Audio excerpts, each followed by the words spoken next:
La poésie, c'est la santé. La santé, c'est la poésie. Si le poème est possible, possible est la vie. Miguel Oscar Menaça. Psychanalyse et poésie est psychanalyse. Sigmund Freud. Revue gratuite de psychanalyse et poésie Grupo Zero, numéro 12, mai-juin 2013. Éditorial Grupo Zero. Éditorial. Je dois le reconnaître. J'aime marcher par les chemins qui ne sont pas tout à fait construits. Parfois, je me distrais en marquant avec mes pas les limites du chemin. Parfois, je me laisse glisser sur des pas antérieurs, vivant des vies déjà vécues, parce qu'il n'y a pas mieux. Ce n'est pas que je ne puisse pas écrire ça ou ça. De tout ce que je n'ai pas écrit, quelque chose était déjà écrit. Et comme celui qui répète ce qui a déjà été fait ne la trouvera jamais. Moi, je fuyais. Pratiquement, je fuyais de tout passé, de tout avenir. Je ne me suis consacrée qu'aux éclatements, qu'aux phrases, sans temps. D'autres ont essayé, mais personne mieux que moi pour mettre entre les mots un morceau de chair, des lèvres tombées pour toujours. Mettre entre les lettres tout le pouvoir de la parole, sa force. Et ce n'est pas que je me vante de mon sort, parce que comme tant de poètes, presque uniques, moi aussi je suis condamné. Suspendre l'amour pour pouvoir le chanter, pour que dans le futur, aussi, on sache aimer. Suspendre l'amour, c'est ce qui est le plus douloureux. Parfois, je passe mon temps enfermé dans un petit vagin, essayant de trouver dans l'âme de quelque femme quelque imperfection. Et je n'arrive à rien. Son âme est parfaite, mais elle ne la connaît pas. Elle l'a tellement livrée par amour que ce n'est plus son âme. La poésie est une arme chargée de futur. Utilisons-la. La poésie doit être faite par tous. L'autre est amant. La poésie doit être lue par tous. Éditorial Grupo Zero.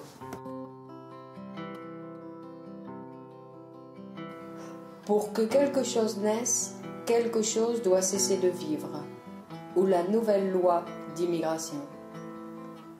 Maintenant, il faut grandir. Cela veut dire s'entraîner avec une volonté féconde pour pouvoir, dans quelques années, savoir vivre, aimer dans un autre monde. Maintenant, il faut grandir, dévier nos principes, emprisonner nos passions, les rendre supportables. Et si un jour je sens une pulsation étrange qui, en me libérant, me condamne, je dirai non, 1000 fois non. Maintenant, il faut grandir, comprendre la valeur de l'argent. L'argent peut, quand il veut, d'un seul coup, annihiler toute vertu, féconder le néant, embellir avec des fleurs le désert, et faire de l'homme et de la pierre deux amants parfaits. Maintenant, il faut grandir, se laisser porter par le contrat, connaître à fond nos sentiments pour les abandonner, ne jamais prendre pour excuse dans le travail un amour, parce qu'ils m'enlèveront l'amour et ils ne me donneront pas un sou. Maintenant, il faut grandir, cela veut dire maintenant, il faut se reposer. Je n'ai rien pu trouver nulle part, ni amour, ni avantage, ni pain, ni solitude. C'est pour cela que je me condamne à écrire un poème. Un poème d'un homme qui a déjà tout eu et qui désire rêver. Un poème d'un homme qui rêve toute la journée mais ne peut pas aimer. Ou l'histoire d'un homme qui, en travaillant dur pendant 20 ans, a pu enfin partir en vacances. Ou cet homme qui n'aimait que sa mère et qui a eu un tragique accident en mer. Homme courageux, homme d'acier ferme, combattant dans les rues de la ville, tous contre tous. Moi, je suis un homme et j'écris avec violence. Parfois, je finis par savoir des choses que je n'ai jamais vécues. Parfois, je me rends compte que je vis des vies que je n'ai jamais imaginées. Je suis élégant et je suis vêtu de paroles. En même temps, je désire et on me désire. Et cela me donne du courage pour continuer dans le poème. Ils me font sentir que j'écris pour le monde.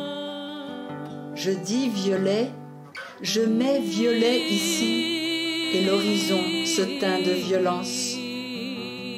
Je dis violence, je mets violence ici, et un homme arrache ses génitaux et les offre à Dieu. Ou bien une femme dit à un homme, tue-moi s'il te plaît. Et il la tue avec une certaine nervosité, et la femme, satisfaite, jouit tandis qu'elle meurt. On met l'homme en prison pour 30 ans, et quand on le libère, une lumière l'aveugle, et il meurt, aveugle, écrasé par un gamin qui passe à bicyclette. Un homme, une femme se heurtent dans la vie, et ils se maltraitent comme des bêtes, et se sourient chaudement, et s'étreignent avant de tomber. S'étreindre mutuellement les sauve. Ensuite, leurs vies se remplissent de papier. Papier pour la naissance, papier pour être né, dans un pays, un village. Papier qui confirme que père et mère ont fait l'amour. Papier qui me disent que je suis un homme ici. Ici, sur ce papier, on dit clairement que cet homme que je suis est né d'êtres humains. Et le papier assure, avec la force de la parole écrite, qu'au moment de la photo, cet homme que je suis était vivant. Venez à moi, je n'ai rien à vous donner. L'étranger n'a rien du tout, rien. Et cependant, il a un verre dans les yeux. Tourne la vie, elle tourne, et elle s'arrête aussi. Voilà ma vie, mes enfants, mon argent, mon travail futur, tous mes amours. Donnez-moi au moins un papier qui dise « L'étranger Juan n'a rien, il a tout donné pour un papier. Je n'ai rien, il ne me reste même plus de dignité. Au moins un papier qui dise que j'ai vécu. » Celui-là, c'était Juan. Il est né de père et de mère. Il fut exactement un homme, mais il vivait comme un chien, sans amour et sans maître. En mourant, ses papiers ont échoué aussi, et personne ne s'est rendu compte de sa mort.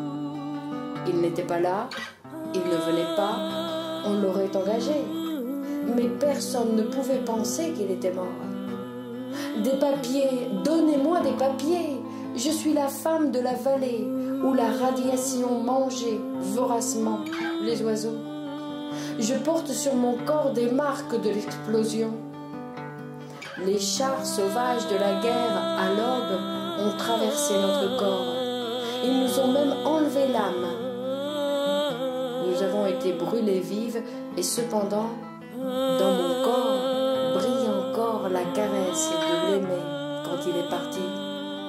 J'ai les lèvres rompues par le sel de la vie. Et cependant, quand il revient, doux est le baiser de l'aimer, même s'il repart.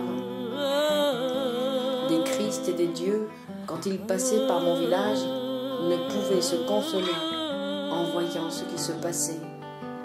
Caïn, l'assassin, était vivant, et Abel, des rêves, était hors d'atteinte. Dans mon village, on violait les vierges pour ne pas attraper de maladie, et on attachait les enfants de la ceinture vers le bas pour que les pauvres, ils ne puissent pas marcher. Et quand il n'y avait pas de pain ou de viande ou d'essence, on tuait un pauvre, une putain. Et il y a eu des nuits dans mon village, la terre, qu'on a appelée les nuits des bombes, où nous nous couchions les uns sur les autres pour que ceux d'en dessous ne meurent pas. Et ensuite, il y a eu des horreurs qui ne s'oublient pas, des horreurs qui étaient uniquement la faute de Dieu.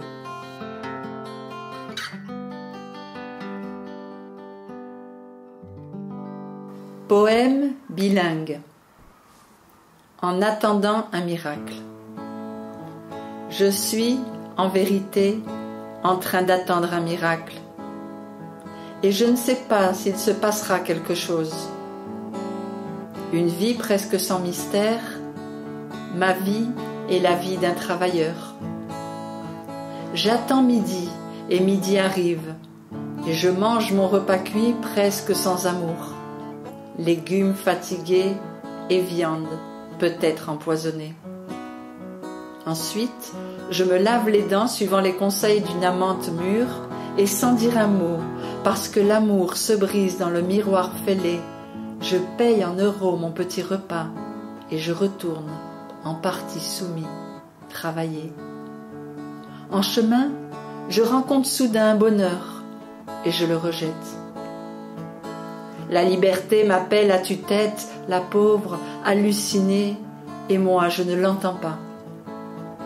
Je gratte mes fonds de poche cherchant une pièce pour la donner à un pauvre et je trouve des petits morceaux, des bribes de souvenirs où l'âme perdue, amoureuse d'elle-même, n'a eu ni amour, ni haine, ni même de pain. Je ne trouve pas la monnaie et le mendiant se moque de ma mesquinerie. « Vous ne voulez pas, docteur, que je vous prête quelques centimes? Vous me les rendrez demain ?» L'homme est délicat. Il se brise en marchant. La nuit lui fait peur, et sans eau et sans pain, le pauvre homme meurt comme un animal. Esperando un milagro. Estoy en verdad esperando un milagro. Y no sé si algo ocurrirá. Una vida casi sin misterios. Mi vida es la vida de un trabajador. Espero el mediodía y el mediodía llega. Y como mi comida cocida, casi sin amor, con verduras cansadas y carne tal vez envenenada. Después me limpio los dientes por consejo de una amante madura y sin decir palabra, porque el amor se quiebra en el espejo rasgado. Pago en euros mi pequeña comida y vuelvo algo sumiso a trabajar. En el camino me encuentro de golpe con alguna dicha y la rechazo. La libertad me llama a los gritos, la pobre, alucinada, y yo no la oigo. Escarbo en los bolsillos buscando una moneda para darle a un pobre y encuentro pequeños pedacitos, trozos de recuerdos, donde el alma perdida, enamorada de sí misma, no tuvo amor ni odio, ni siquiera pan. No encuentro la moneda y el mendigo se burla de mi mezquindad. No quiere que le preste, doctor, algunos céntimos. Mañana me lo da. El hombre es delicado, se rompe al caminar. La noche le da miedo y sin agua y sin comida, el pobre hombre muere igual que un animal. Aphorisme numéro 1535. Ce qui s'use, ce ne sont pas nos cellules nerveuses. Ce qui s'use, c'est ce qui entoure la cellule nerveuse, c'est-à-dire les relations sociales. Aphorisme numéro 1434. Je comprends qu'éduquer est nécessaire pour l'histoire de la civilisation, mais je ne peux cesser de penser qu'éduquer est d'une certaine manière dominer. Apprendre au peuple à additionner pour qu'il sache les impôts qu'il a à payer. Leur apprendre à parler pour qu'ils comprennent nos idées. Il y a quelque chose dans l'éducation que je ne comprends pas encore. Cine en casa. Infidélité? Que peuvent donc avoir en commun deux psychanalystes, un écrivain, un professeur, un libraire, une femme mûre, déprimée, un jardinier, la femme du psychanalyste, l'ami de la femme du psychanalyste? Que tous sont infidèles à quelqu'un. Mais ce qui les différencie, c'est qu'ils le font tous d'une manière différente. Le film interroge chaque spectateur sur ses propres désirs. Il est impossible de ne pas s'émouvoir et il est impossible aussi de ne pas rire. La question de l'infidélité a rarement été traitée avec tant de subtilité.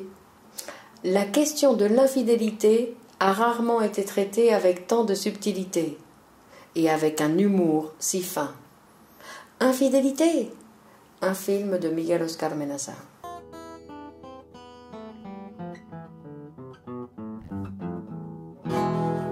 Poétique de l'exil. Si nous cherchons quelque chose, nous cherchons tout ce qui nous manque, non seulement l'inconscient, non seulement les tièdes parfums de notre enfance, non seulement le battement fugace d'un désir interdit. Nous voulons avoir parmi nous toute notre vie, un corps fait aux avatars des destins, un mot plus près du sang que des mots. Entre nous, nous voulons avoir, comme la fleur aztèque poussant dans le désert, comme une lumière incertaine en pleine obscurité, certains vers inoubliables. Nous savons cependant que vivre est toujours un projet délirant. Tout est bien et tout est mal. La femme, l'homme, débat son être entre le peu de mots qu'il connaît, une espèce de petite prière au milieu du tumulte, un petit Dieu sur le point de mourir contre l'immensité des particules atomiques grandissant partout. Le bison sanglant d'argent sur le point de s'éteindre, dernier troupeau de lumière au bord du fusillement. Sur le point même de prononcer ses premiers mots, nous sommes, nous avons été ce qui meurt de l'homme, la solitude. Et en résumé, c'est aussi un pacte avec quelqu'un, une conciliation de la lettre avec la politique. Moi, c'est zéro, ça n'a pas d'explication. Ça ne peut se réduire à rien qui se termine. À l'univers, pas non plus. Cadenas d'ouverture, moi, c'est zéro, c'est mise en scène de ce qui vient de commencer. Nous sommes à l'époque du frisson. Celui qui parle, y gagne. Celui qui écrit est un solitaire. Nous sommes à l'âge où le vrai se confond avec l'action. Le reste, pour l'instant, nous devons le savoir, psychothérapie pour les âmes inexpertes, pour ceux qui encore, sans le vouloir, et comme supportant un malheur, soutiennent l'idéologie dominante. La grande idéologie, celle qui est imprimée dans les protéines du lait. Et action voudra dire alors transformation radiante, vérifiable dans le champ des relations sociales, où nous avons dit se développe l'éthique des puissants.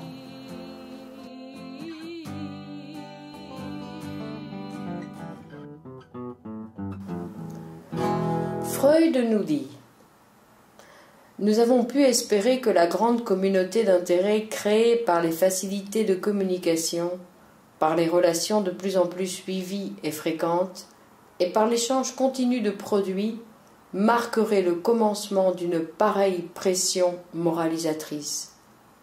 Mais il semble que pour le moment, les peuples obéissent plus à la voix de leur passion qu'à celle de leurs intérêts. Ils ne mettent en avant les intérêts que pour rationaliser leur passion, pour pouvoir justifier la satisfaction qu'ils cherchent à leur accorder. Pourquoi les individus ethniques se méprisent-ils en général les uns les autres? Se haïssent-ils? S'exècrent-ils? C'est là un mystère dont le sens m'échappe. On dirait qu'il suffit qu'un grand nombre, que des millions d'hommes se trouvent réunis pour que toutes les acquisitions morales des individus qui les composent s'évanouissent aussitôt, et qu'il ne reste à leur place que les attitudes psychiques les plus primitives, les plus anciennes, les plus brutales. Résultat profondément regrettable, et qui s'atténuera peut-être à mesure que l'évolution poursuivra sa marche en avant. Nous croyons cependant qu'un peu plus de franchise et de sincérité dans les relations des hommes entre eux et dans les rapports entre les hommes et ceux qui les gouvernent serait de nature à frayer la voie à cette évolution. Aphorisme numéro 1538. En pensant aux morts, parfois, c'est mieux de continuer à vivre, même si tous nos désirs ne se réalisent pas. Bon, c'est mieux de continuer à vivre, même si rien ne se réalise. Aphorisme 1542. La mort et le vieillissement ne sont pas obligatoirement la même chose. Ton corps et l'amour. L'enfant déjà poète fuit le foyer. Et petit et laid comme j'étais, je ne suis pas allé si loin. Tout était nuit et solitude loin de ses bras aimables. Elle et mes sœurs, folles, folles, amantes de la liberté. Je me rappelle ton cou sur les lèvres de cet inconnu. Et je me suis comporté comme un homme, je n'ai rien dit à personne. Je suis allé tranquillement aux toilettes et je me suis fait une branlette. Colossale, arbitraire, une branlette magique, sans revue, sans photo, sans mon corps. Seulement ton visage et parfois, comme une bouffée de vent violent contre mon corps, ton cou sur ses lèvres. La joie ce jour-là a été pour tous, et pour tous il y a eu une magnifique liberté. Nous avons trompé papa. Et ensuite nous nous sommes assis pour manger tranquillement. Nous mangions dans la cuisine, et dans la cuisine nous faisions notre vie, et aussi les cochonneries du soir, et les longues conversations nocturnes. Et un soir, dans la cuisine, mon père a frappé mes sœurs, et moi, ce soir-là, j'ai juré de le tuer, et je l'ai tué. J'ouvre les égouts de mon cœur pour verser les derniers déchets. Que rien ne reste debout, que rien ne reste debout, que tout s'envole dans les airs. Surtout, que tout nom soit taché, que tout brûle. Nain, mais nain, l'homme peut plus. Aphorisme 1439. Les relations monogamiques sont intenses, précisément parce qu'elles sont touchées dans plus d'un circuit par la faim. L'expression « se vendre pour un plat de lentilles » ne parle d'aucun type de prostitution, mais d'une vérité primordiale, la faim. C'est-à-dire que les relations monogamiques sont une relation materno-filiale, paterno-filiale. Quelqu'un représente la nécessité et quelqu'un représente l'apaisement de la nécessité. Médecine psychosomatique. Ce corps que la médecine photographie, radiographie, calibre, diagramme, ce corps ne se caractérise pas uniquement par la dimension de l'extension, pour nous en tenir à la dichotomie cartésienne de res cogitans, res extensa, mais qu'un corps est fait pour jouir, jouir de lui-même, res gozante. La dimension de la jouissance est complètement exclue de la relation épistémo-somatique que propose la médecine, puisque la science n'est pas incapable de savoir ce qu'elle peut, mais elle est incapable, tout comme le sujet qui engendre, de savoir ce qu'elle veut. Elle ne rend pas compte du désir du sujet qui l'habite. Cette jouissance du corps ne doit pas se confondre avec le plaisir. Le plaisir serait la moindre excitation, ce qui fait disparaître la tension. Donc le plaisir, c'est ce qui nous arrête en un point d'éloignement, de distance très respectueuse de la jouissance. Ce que nous appelons jouissance dans le sens que le corps s'expérimente, c'est toujours de l'ordre de la tension, du forçage, de la dépense, même de l'exploit. Incontestablement, il y a jouissance à ce niveau où commence à apparaître la douleur. Miguel Oscar Menaza nous le dit comme ça. J'avais été créé pour la jouissance et j'ai joui. J'ai joui de mes premières relations amoureuses et j'ai joui de mes premiers vers. À partir de ce moment-là, plus rien ne peut s'arranger dans ma vie et ma santé n'est plus splendide parce que si je ne souffre d'aucune maladie, toutes les maladies me guettent quand j'écris, quand je fais l'amour. 1000 démons de doute me poursuivent parce que la mort, dans cette jouissance, a dû avoir réalisé son premier mouvement. C'est-à-dire que la jouissance humaine est la jouissance d'un sujet mortel. Et mortel ne veut pas dire qu'il va mourir, mais mortel veut dire qu'il sait qu'il va mourir. Sa jouissance est une jouissance avec loi, une jouissance interdite. À suivre. Alejandra Menaza, Pilar Rojas, médecin psychanalyste Grupo Zero. La chose de la chair. Je commence à me faire vieux, dis-je une fois à don Artémidore. Je suis brisé. Et il me répondit avec lenteur. Et comment le savez-vous? Que don Artémidore me vous voie me fit tressaillir. De plus, son silence après la question me la renvoyait comme si c'était ma question. Comment pouvais-je savoir en réalité que j'étais brisé, anéanti, que je devenais vieux, hein? Comment le savais-je? Nous sommes restés en silence un long moment. Il savoura un cigare et moi un verre de liqueur. Ensuite, moi je savourai un cigare et lui, tranquillement, un verre de liqueur. Don Artémidore rompit le silence pour dire « Il semble qu'aujourd'hui, nous ne nous mettons pas d'accord. » « Fumer et boire est la même chose, lui dis-je, m'anticipant à sa plaisanterie. Le problème, c'est la bouche, pas ce qu'on met dedans. » Touché, pas de doute.